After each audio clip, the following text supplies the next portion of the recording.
తల్లికి ఒక కన్ను ఉండదు. ఆ తల్లి కన్ను లేకపోవడం వల్ల ఒక క్లాత్ కట్టుకొని ఉంటుంది.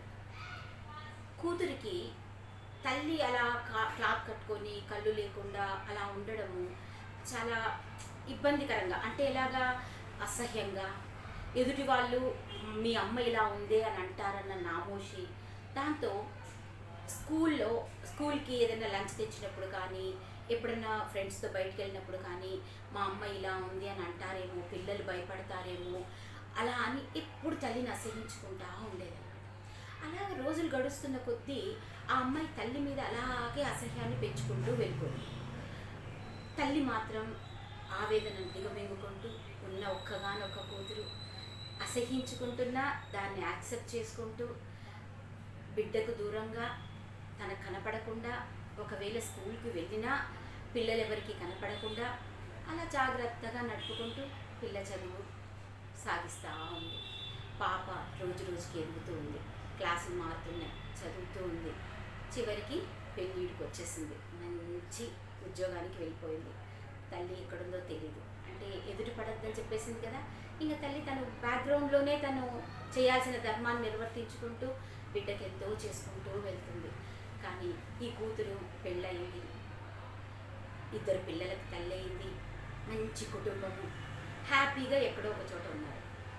ఈ తల్లి ఉంది కదా, ఈవిడకి పేగుబంధం, ఆప్యాయత, బాధ. ఆవిడ ఏం చేసింది, ఎక్కడో కూతురు ఉన్న అడ్రస్ని కనుక్కుంది. ఒకసారి వెళ్ళి తలుపు తట్టినప్పుడు వాళ్ళిద్దరు పిల్లలు వచ్చి డోర్ ఓపెన్ చేసి ఆమెను చూసి భయపడిపోయారు. కన్ను ఉండదు కదా పాపము, బీద ఆవిడ. మనలాగా తయారవ్వడానికి ఆవిడకి సోర్స్ ఏముంటుంది. చాలా వణికిపోయింది తల్లి. పిల్లలు ఏడ్చుకుంటూ అమ్మ దగ్గరికి వెళ్ళిపోయారు.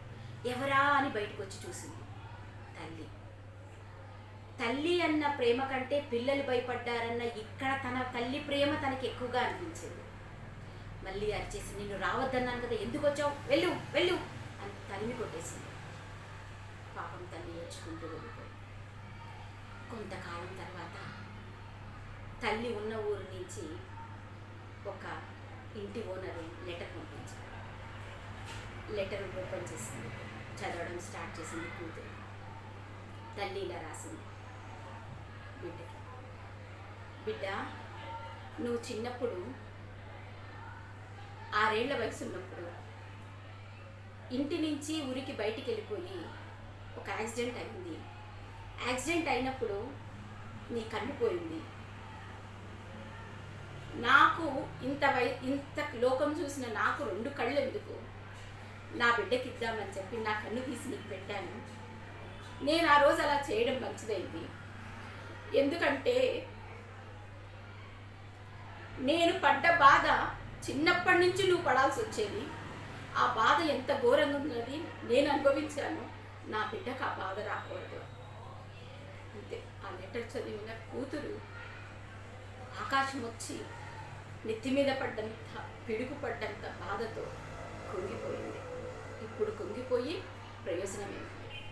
తల్లి రూపు లేకపోయినా తల్లి తల్లిని గౌరవించడం